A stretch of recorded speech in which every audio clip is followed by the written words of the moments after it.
Hello everyone, and welcome back to Tehillim Treasures, where every week we do 2 kapitlich of Tehillim from the beginning of Sefer Tehillim until the very end.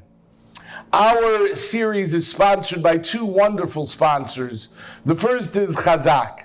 Chazaq has been giving just that, Chizuk, to Klal Yisrael for many, many years now. They have provided all types of wonderful, inspiring content on every miktsaya, every area of Torah. If you're interested in learning Torah, they will inspire you. And secondly, we would like to thank Chickens for Shabbos. Chickensforshabbos.com is an exceptional organization that helps those who have no one else to help them.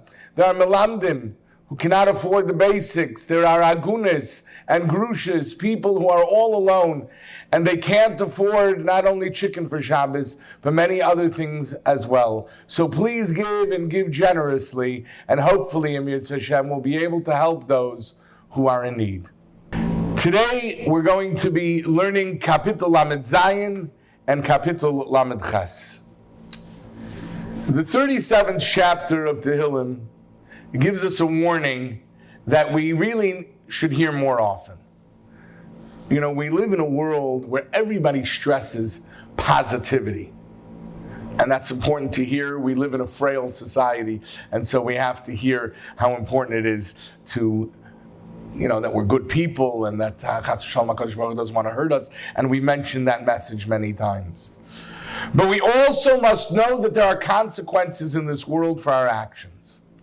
And when we try to protect others from those consequences, really, they end up getting hurt, and in essence, we are hurting them.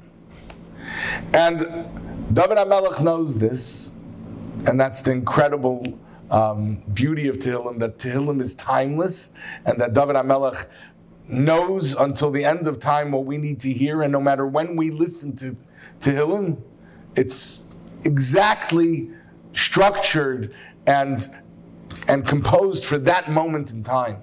It's tremendous Ruach HaKodesh, and it's such a beautiful thing to be able to incorporate into your life. And in the 37th chapter, he warns us, stay away from wicked people. Because a shochein ra, a bad neighbor, can be very, very dangerous.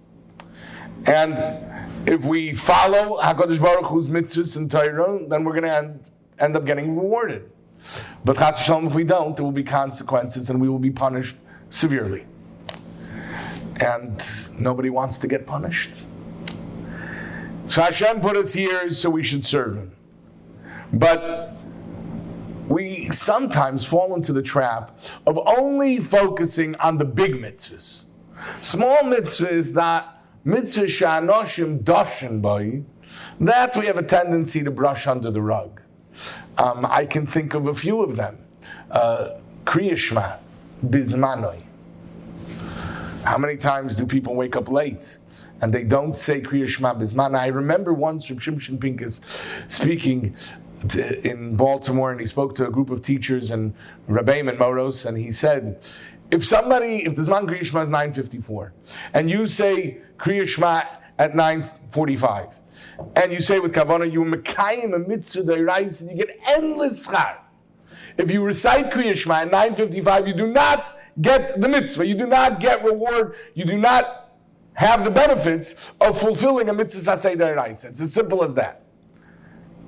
You wanted to give the child, the friend, a little more time to sleep. You stole a mitzvah from him. So, in this kapitel, we learn about the importance of al tischar b'mereim, al tikane ba'oisei avla. Don't associate with people that are going to send you down the dark rabbit hole. And there's a story. The story is told about a man who traveled overseas. He wanted to make a living. He stayed there for years, and he amassed a great fortune of money. He's going to come back home and share it. It was time to return, and he sent them a letter, and he told them, I'm a Mitzvah Shem coming home. Man told his wife and children that it's going to take 7 months from the time he leaves the place of origin until he arrives at his destination. He'll be arriving in 7 not so short months. Before the man left, he went to bid goodbye to his friends. He had made some good friends during the time that he was away from his family. One good friend warned him, make sure that you pay up all of your debts, because even if they're small, you don't want to have it on your cheshbon. If you don't pay up and people find out, then they're going to make sure that you have to pay up. Recently I was in Montreal. Somebody borrowed my car and they got a ticket. And somebody said, be very smart. You don't think that you're going to be here, but if you don't return to Montreal for 5 years and you're driving and you have that unpaid ticket, you can be hauled away to prison. It's yosher, you have to pay up the ticket.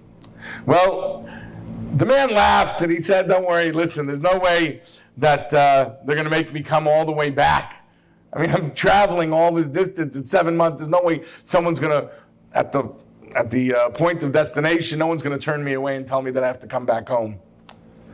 Well, the day finally arrived. After 7 months, he's coming towards his family. They see him. They missed him. No doubt he had goodies in his bag, presents and treats for his family. And he's about to run into their arms when suddenly someone on the ship was told that he had to return to his place of origin. And a commotion started, and he realized he had not paid up his debts. And it was determined on the ship that he has to go back home. And he said, what do you mean? I just want to be with my family a little bit of time. I don't want to go back. And he said, we told you to pay up your debts. You were foolish. You dismissed it. And because of that, unfortunately, he says, let me spend a little bit of time with my family. I just want to spend a few days. I know it's a terrible decree. I have to go back, but I'm willing to accept it as long as I can spend time with my family. And they said, sorry, sir. They were devastated. He was devastated. And he had to go back and pay up his debts.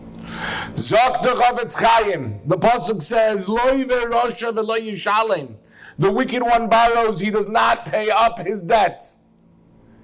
And those who do not pay up their chayvis, not only their monetary chayvis, which you must pay up, but also the other chayvis that we have.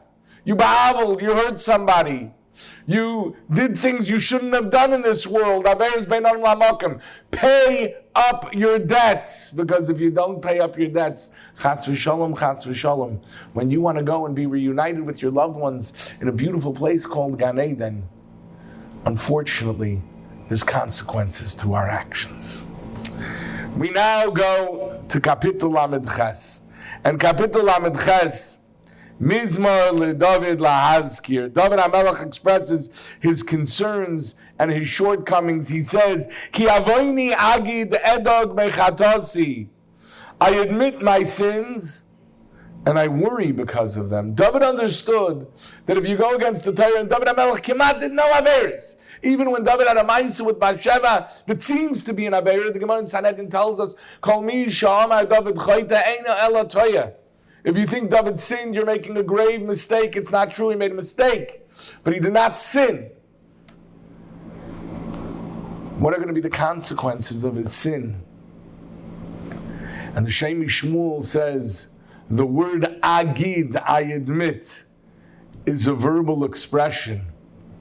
David is concerned. He's concerned that he hasn't said enough. And that's why he follows it up by saying, Ed'ag mechatasi, I worry because of my sin. Even though I've admitted my sin, I worry about it. You'll be listening to this video somewhere right before Rosh Hashanah. And it's a time for tshuva. And it's important to hear that we worry about our averis. An elderly person came to the Belzer Rebbe, Rabbi Yisachar Daiv, and he said to him, I was oichet to a long life and I'm very grateful. I've lacked nothing in my lifetime, but I'm worried about the sins of my youth. Rebbe, how do I do tshuva shlema? And the Rebbe said, if you have charata, if you regret all of your sins, then your sins will be forgiven. You have nothing to worry about. But the Chassid said, how do I know what level of charata I am supposed to have? How do I know that it's sufficient charata? And the Rebbe told over a story. He said there was a merchant in Leipzig. Leipzig was a place where there was a large crowd of merchants who would come to buy and sell their wares.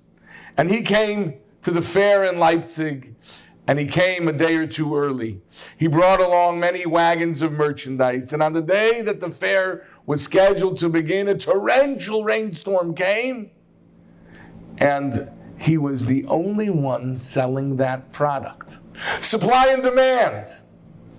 He's got the supplies, there's a large demand, everyone's coming to him, so he starts to drive up the prices. We know that. That's what happened with gas lately. People are paying absurd prices for gasoline because of supply and demand.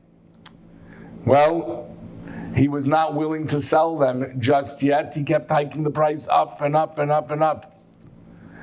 And more buyers came, so he hiked it up even further. And he's counting his money. He's going to be the wealthiest man in Leipzig. And then, just as soon as that rainstorm had come and threatened to destroy the fair in Leipzig, the rain disappeared and the skies cleared. And the merchants began to come. And he said, wait! It won't be 5 rubles. I'll sell it for 4. How about 3? How about 2? But they weren't interested. Because as the merchants came, it went back down to its very, very low original price. And all of his merchandise was gone. Zok the Belzer Rebbe. You want to know what type of charata to have? You want to know what's sufficient regret when we do our averis? Then you should have the regret of this Yid from Leipzig. What was the regret that he had when he didn't sell high? And we have to learn that lesson. Think about what we're giving away. Think about what we can do. We can really do tshuva on all of our averis.